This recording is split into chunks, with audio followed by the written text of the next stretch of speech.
મહીસાગરના 100થી વધુ ખેડૂતો સાથે કરોડોની છેતરપિંડી થઈ। માસિક 20,000ના ભાડાની લાલચ આપી કરોડોની ઠગાઈ કરવામાં આવી।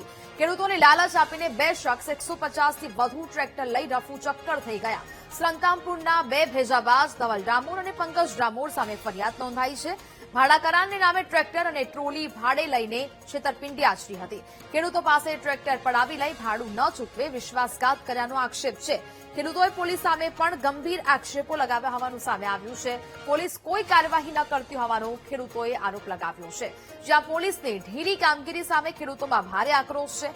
એપ્રિલમાં ફરિયાદ કરવા છતાં પોલીસે કાર્યવાહી ન કર્યાનો આરોપ લગાવાયો છે।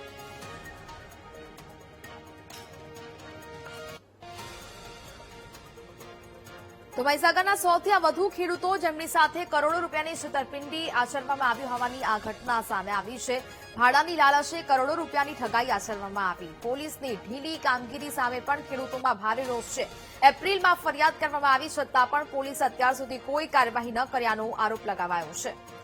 સંવાદદાતા વિશાલ ફોન લાઈન પર જોડાયા છે। વિશાલ, મહીસાગરના 100થી વધુ ખેડૂતો સાથે કરોડોની છેતરપિંડી થઈ છે, શું ઘટના? જી, ખાસ કરીને જો વાત કરવામાં આવે તો જે રીતે મહીસાગર જિલ્લાના કોઠી, સંતરાપુર અને કડાણા સહિત દાહોદના ફતેપુરા, સંજેલી અને સુખસર ખાતે જે ખેડૂતો છે તેઓએ ટ્રેક્ટર ભાડે આપ્યા હતા બે ઇસમને, અને જે તેના ભાડા પેટે 25,000 રૂપિયા જે આપવાની રકમ હતી, પરંતુ 2 થી 3 મહિના જેટલો સમય વીતી ગયો છે, નથી ખેડૂતોને જે ટ્રેક્ટરના જે પૈસા છે તે મળ્યા। હાલ ખેડૂતોએ લેખિતમાં પોલીસ સ્ટેશન ખાતે અરજી પણ આપી છે, પરંતુ હજુ સુધી પોલીસ વિભાગ દ્વારા આ પ્રકારની કોઈ કાર્યવાહી કરવામાં નથી આવી, નથી કોઈ એફઆઈઆર નોંધવામાં આવી।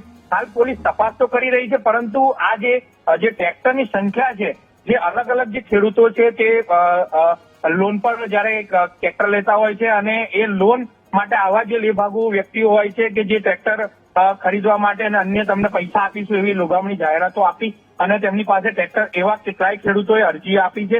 અત્યારે જે રીતે ગોઠી અને કડાણા સહિતની જો વાત કરવામાં આવે તો 20થી વધુ ખેડૂતોના હાલ ટ્રેક્ટર ગયા છે, પરંતુ સંજેલી, ફતેપુરા અને સુખસર, દાહોદ પટ્ટાની જો વાત કરવામાં આવે તો કુલ મળી 100થી વધુ ટ્રેક્ટરો ગયા હોવાના આ ખેડૂતો આક્ષેપ કરી રહ્યા છે, પરંતુ હાલ જે પોલીસ વિભાગ દ્વારા આ બાબતે કોઈ પણ પ્રકારની ઓથેન્ટિક ફરિયાદ નોંધાવવામાં નથી આવી। જી બિલકુલ, જાણકારી બદલ આપનો આભાર।